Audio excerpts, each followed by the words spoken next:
우리가 믿는 예수님이 우리 인생의 길이십니다. 우리 인생에 다른 길이 없어요. 우리 인생의 길은 오직 하나, 한 길. 그 길은 예수님 그분이십니다. 요한복음 14장 5절 6절에 도마가 예수님께 말했다. 주님, 어디로 가세요? 길을 가르쳐 주세요. 주님이 말씀하십니다. 6절. 예수께서 대답하셨다. 내가 곧 길이야. 내가 곧 길이야. 오직 그 길, 한 길뿐이야. 내가 길이야. 내가 길이야.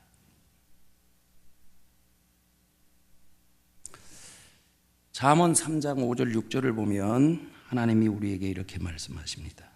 너희 마음을 다하여 주님을 의뢰하고 너의 명철을 의지하지 말라. 네가 하는 모든 일에서 범사의 그를 인정하라. 그리하면 그가 내 길을 지도하시리라. 네가 하는 모든 일에서 주님을 인정하여라. 그러면 주님께서 네가 가는 길을 곧게 하실 것이다. 여기 네가 가는 길을 곧게 하신다. 개역 성경엔 내 길을 지도하시겠다. 그 지도한다는 말은 길을 열어주신다, 길을 만들어주신다, 그런 뜻입니다. 하나님 자신이 길이시고 그분이 우리가 걸어가야 할 인생의 길을 열어주시고 그 길을 만드시고, 그래서 그 하나님, 그분이 우리 인생의 길이 되시는 것입니다. 이스라엘 백성들이 출애굽하여 이제 가나안을 향해 가잖아요. 그들이 가고자 하는 길이 있었어요. 가고자 하는 길. 출애굽기 13장 17절 18절. 바로는 마침내 이스라엘 백성을 내보냈다. 그러나 그들이 블레셋 사람의 땅을 거쳐서 가는 것이 가장 가까운데 하나님은 백성을 그 길로 인도하지 않으셨다. 18절. 하나님은 이 백성을 홍해로 가는 광야길로 돌아가게 하셨다. 이들이 가고자 하는 길은 가나안 땅에 가는 가장 지름길, 빠른 길, 쉽게 갈 수 있는 길이에요. 근데 그 빠른 길, 쉽게 갈 수 있는 길은 그들이 가야 할 길이 아니라는 거예요. 그리고 하나님이 길을 가르쳐 주십니다. 아니, 길이 없는데 하나님이 길이 없는 곳으로 인도하시면서 길을 만들어 주시고 그 길로 가라고 말씀하십니다. 홍해의 광야길. 여러분, 바다의 길이 어디 있어요? 광야의 길이 어디 있어요?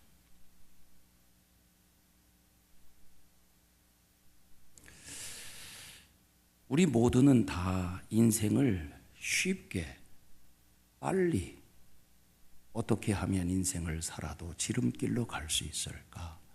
빠른 길로, 쉬운 길로 가고 싶은 그런 열망과 욕구가 있어요. 근데 인생엔 빠른 길, 쉬운 길, 지름길이 없어요. 만약에 그 길이 있다면 그것은 어쩌면 우리를 유혹하는 마귀의 술수, 마귀가 우리에게 허락하는, 마귀가 주는 길일지 몰라요. 예수님이 공생애 시작하실 때 40일 금식하셨어요. 금식하셨을 때 마귀가 찾아와서 시험합니다. 세 가지 시험. 세 가지 시험의 특징이 뭐냐? 예수님 십자가 지지 말라는 거예요. 십자가의 길을 가지 말라는 거예요. 너 능력 있지 않느냐? 그 능력이면 얼마든지 쉽게 내 뜻을 이룰 수 있다고. 다시 이렇게 유혹하는 것입니다. 기적으로 살아라. 너 능력이 있으니까 기적으로 살아라. 기적으로 살면 얼마나 쉬우냐? 그 능력이면 되지. 돌을 떡 만들어 먹어봐. 높은 곳에서 뛰어내리면 천사가 너를 받들 거야. 너는 슈퍼스타가 될 거단 말이에요. 근데 예수님은 그 시험을 물리치시고 하나님이 허락하신 길을 갑니다. 십자가입니다. 십자가입니다. 마귀는 십자가가 아닌, 어렵고 힘든 길이 아닌 쉬운 길, 빠른 길, 인생의 지름길이 있다고 유혹하지만 예수님은 다 거절하세요. 그리고 하나님이 주신 그 길을 가세요. 그 길을 가세요. 우리 인생에도 마찬가지인 것 같아요. 왜 내가 가고자 하는 길을 막으실까? 어쩌면 그 길은 길이 아니기 때문에. 이들이 홍해 앞에 다다랐습니다. 길이 막혔습니다. 출애굽기 14장 21절 22절 모세가 바다 위로 팔을 내밀었다. 주께서 밤새도록 강한 동풍으로 바닷물을 뒤로 밀어내시니 바다가 말라서 바닥이 드러났다. 길이 없는데 길을 내셔. 길을 만드시는 거예요. 길이신 그분만이 길을 내실 수 있어요. 하나님이 내주신 그 길을 가는 거예요. 그 길을 가는 거예요. 광야의 길이 어디 있어요? 지금은 우리가 성지순례를 할 때 꼭 시나이 반도를 한번 지나죠? 시내산에 한번 올라가고 싶어서. 지금은 이 광야도 포장이 돼서 포장된 도로로 다니지만 이 옛날에 도로가 포장되지 않았잖아요. 바람 한 번 불면 길이 없어요. 광야는 길이 없는 곳입니다. 근데 하나님께서 길이 되셔서 40년 동안 길을 여신 거예요. 길을 여신 거예요. 그리고 하나님이 여시는 그 길을 따라 이스라엘 백성들이 40년 지난 것입니다. 그렇게 살아온 이 이스라엘 백성들이 또 한 번 인생의 길이 막혀요. 오늘 본문을 보면 이 이스라엘 백성들이 요단강에 서 있습니다. 이제 요단강만 건너면 가나안입니다. 그런데 가는 길을 또 가로막아요. 길이 막혔어요. 근데 오늘 또 이 길이 열려요. 하나님이 열어주시는 거야. 인생을 살다가 길이 막혔을 때 하나님이 그 길을 열어주시는데 어떤 사람에게 길을 열어주시는가? 어떤 사람에게 길이 되셔서 그 길을 열어주시는가? 인생에 막힌 길을 여는 비결을 주님이 우리에게 몇 가지로 가르쳐 주세요. 첫 번째, 5절. 이 요단강 앞에 있는 이스라엘 백성들에게 하나님께서 말씀하십니다. 5절 같이 읽습니다. 여호수아가 백성에게 말하였다. 너희는 자신을 성결하게 하여라. 주께서 내일 너희 가운데서 놀라운 일을 이루실 것이다.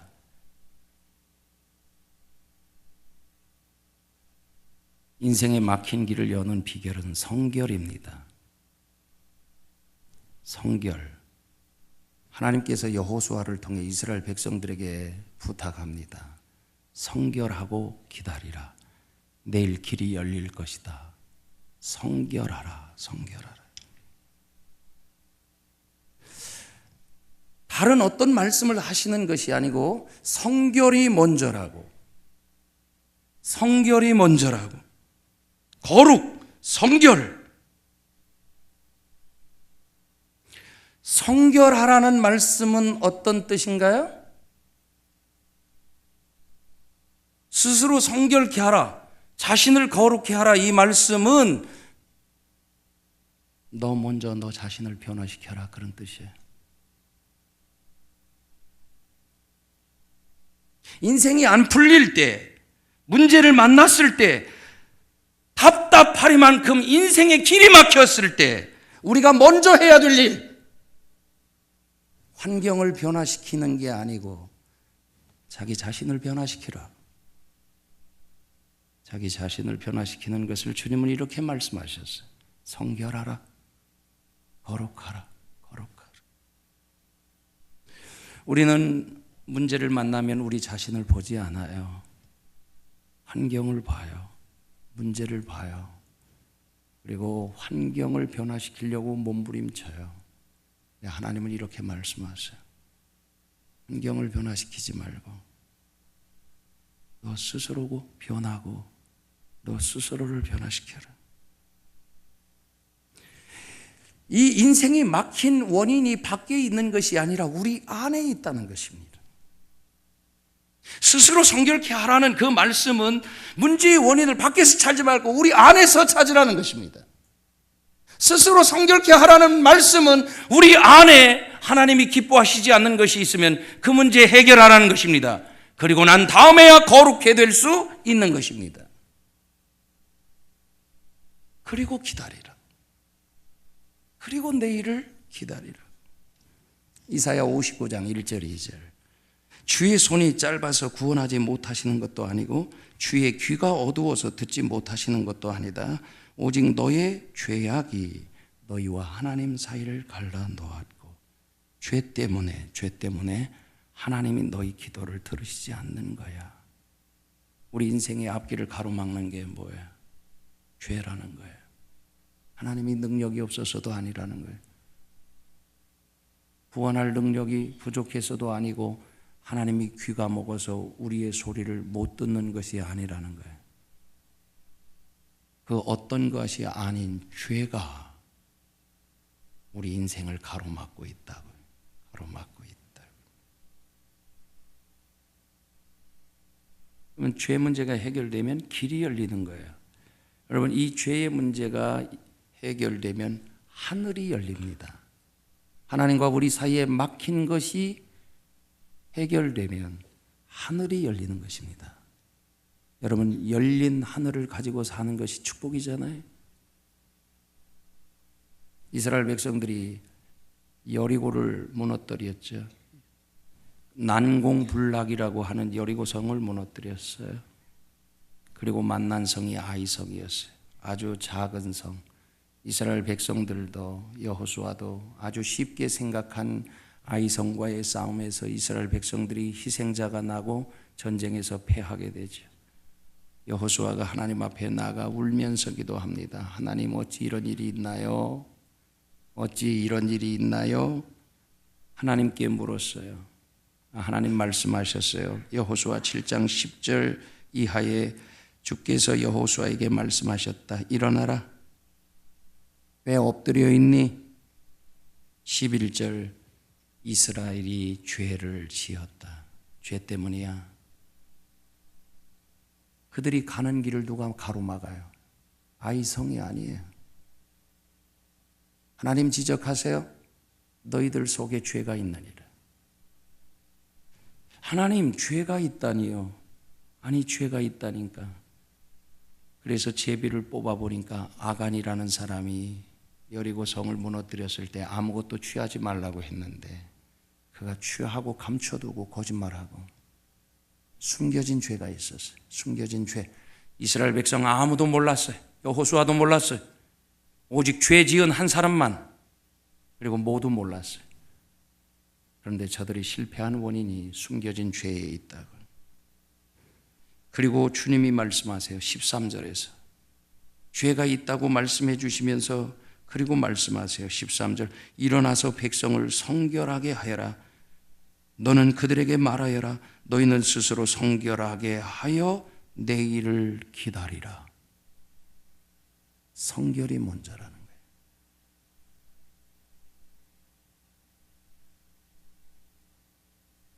거룩하면 길이 열리는 거예요. 두 번째, 인생의 길이 막혔을 때 우리가 붙들어야 될 것은 하나님의 말씀입니다. 여호수아 3장 15절 16절을 보면 이제 저들을 가로막고 있는 이 요단강을 건너는데 어떻게 하나님께서 제사장들에게 법궤를 메고 법궤를 앞세우라는 거예요. 그래서 15절 그 법궤를 맨 사람들이 요단강까지 왔을 때 마침 추수기간이어서 제방까지 물이 가득 차 올랐다. 그 법궤를 맨 제사장들의 발이 요단 물가에 닿았을 때에 위에서부터 흐르던 물이 멈추었다. 그리고 길이 열려요. 자, 제사장들이 먼저 법궤, 여러분 씨띠 나무로 만들어진 법궤, 이 씨띠 나무는 아카시아과에 속하는 나무예요. 아무 쓸데없는 나무인데 그 아카시아 나무 같은 나무로 법궤를 만들게 하셨어요. 볼품없는 나무인데 그 법궤 안에 십계명이 들어있어요. 보잘것없는 그 속에 아주 귀한 하나님의 말씀이 들어있어요. 그 법궤 중심에 하나님의 말씀이 있는데 그 하나님 말씀을 붙들고 가는 거예요. 그 말씀을 앞세우고 가는 거예요. 그랬더니 요단강이 갈라져요. 길이 만들어져요. 길이 만들어져요. 말씀을 붙들 때 인생에 막힌 길이 열리는 거예요. 여호수아 1장 7절 8절 오직 너는 크게 용기를 내어 나의 종 모세가 너에게 지시한 모든 율법을 다 지켜라. 8절 이 율법책을 내 입에서 떠나지 말게 하고 주야로 그것을 묵상하여 그 가운데 기록한 대로 다 지켜 행하라. 그래하면 내 길이 형통하리라. 네가 형통하리라. 내 길이 평탄하리라. 우리 표준세 번역엔 이 율법책 하나님의 말씀을 붙들고 가면 내 가는 길이 순조로울 것이라고 번역이 됐어요. 말씀을 붙들고 가면 길이 열리는 거예요. 내 발의 등이기 때문에 말씀이신 하나님이 우리 인생의 길이시기 때문에 시편 1편 3절에도 오로지 주의 율법을 즐거워하며 밤낮으로 율법을 묵상하는 사람이다. 이 말씀을 묵상하는 사람, 이 말씀을 붙들고 살아가는 사람은 시냇가에 심은 나무처럼 철을 따라 열매를 맺을 것이다. 그 잎이 시들지 아니할 것이다. 그 다음 말씀이 중요해요. 하는 일마다 잘 될 것이다.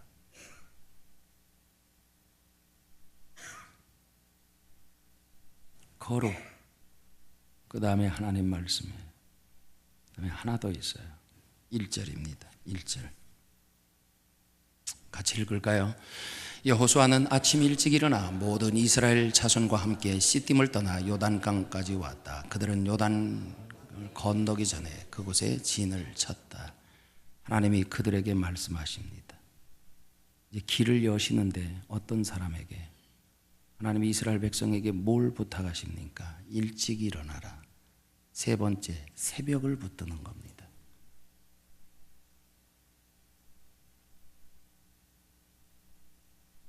여러분, 기적이 새벽에 일어난다는 거 아십니까? 그리고 우리 인생의 길은 새벽에 열린다는 거 아시나요? 만나가 새벽에 내렸고 요단강이 새벽에 갈라지고 예수님 새벽에 부활하시고 여리고성이 새벽에 무너지고 새벽의 길이 열려. 새벽의 길이. 새벽의 길이 열린다는 것을 깨달아 알았던 하나님의 사람들은 다 새벽을 깨웠습니다. 하나님을 모르는 사람들도 인생에서 성공한 사람들을 보면 새벽을 붙든 사람들이었습니다. 일찍 일어난다, 새벽에 일어난다는 말은 부지런하다는 말이에요. 하나님은 부지런한 사람 좋아해요. 게으른 사람은 마귀도 싫어해요. 일찍 일어나는 새가 먹이를 얻는다. 이건 부지런한 사람의 말이에요. 게으른 사람의 말은 본래는 일찍 일어나면 죽는다, 늦게 일어나라 이렇게 말합니다.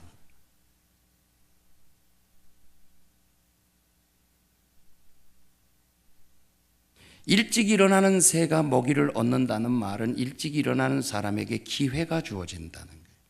기회가 주어진다는 것은 길이 열리는 거예요.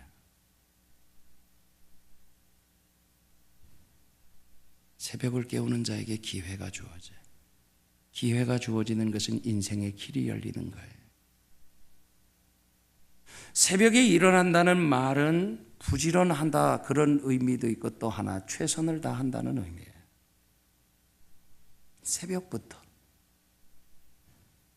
부지런하다, 충성되다, 최선을 다한다. 어떤 사람에게 기회가 와요? 최선을 다하는 사람, 충성된 사람에게. 마태복음 25장 21절 마태복음 25장 21절 달란트 비유에서 이렇게 말씀하십니다. 같이 읽습니다. 그의 주인이 그에게 말하였다. 잘했다. 착하고 신실한 종아, 네가 적은 일에 신실하였으니 이제 내가 많은 일을 네게 맡기겠다. 와서 주인과 함께. 신실한 종아, 충성된 종아, 충성된 종에게 더 많이 맡긴다. 더 많이 맡긴다는 게 뭐예요? 기회를 더 주시는 거지. 그게 길을 열어주시는 거지. 왜 새벽을 붙들면 길이 열릴까요? 길이 왜 새벽에 열릴까요? 하나님께서 새벽에 도우시겠다고 약속하셨기 때문입니다. 시편 46편 5절에 같이 읽어요. 하나님이 그 성 안에 계시니 그 성이 흔들리지 않는다. 동틀녘에 하나님이 도와주신다. 이 표준세 번역엔 동틀녘에 이렇게 되어 있지만 개혁성경엔 새벽에 하나님이 도우시리로다. 새벽에 도우시겠다. 새벽에 도우시겠다. 시편 57편 8절 그래서 다윗이 말합니다. 내 영혼아 깨어나라. 검은 고야 수구마 깨어나라. 내가 새벽을 깨우련다. 시편 5편 3절에서 다윗이 말합니다. 주님, 새벽에 드리는 나의 기도를 들어주십시오. 새벽에 내가 주님께 나의 사정을 아뢰고 주님의 뜻을 기다리겠습니다. 새벽에 드리는 나의 기도를 들어주세요. 새벽에 드리는 기도를 하나님이 들으시고 기도에 따라 역사하셔. 그래서 새벽에 길이 열리는 거야. 새벽에 드린 기도를 따라 역사하시기 때문에. 그래서 예수님도 마가복음 1장 35절에서 새벽을 깨우셨어요.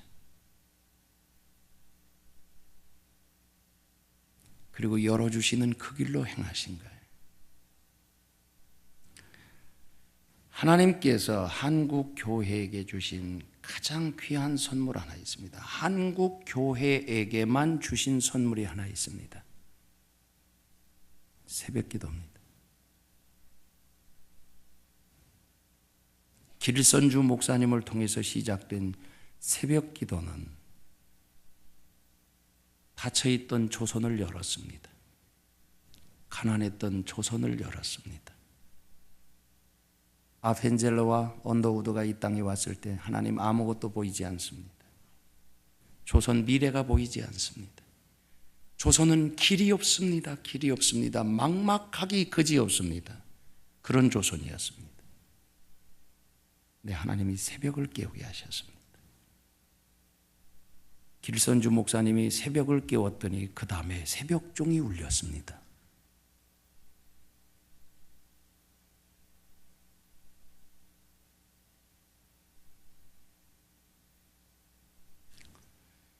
우리의 인생의 길을 여는 세 가지 비결. 거룩을 붙드는 것입니다. 하나님의 말씀을 붙드는 것입니다. 새벽을 붙드는 것입니다. 여러분 평생 이 세 가지 붙들면 인생이 안 될 수가 없어요. 하나님은 이 세 가지 붙들고 가는 사람에게 길을 여세요. 길을 여세요. 하나님의 길을 여세요. 승리하는 인생 되시기를 축원합니다. 막혀 있나요? 우리가 가는 길이 막혀 있나요? 세 가지 붙들고 한번 씨름해 보세요. 세 가지.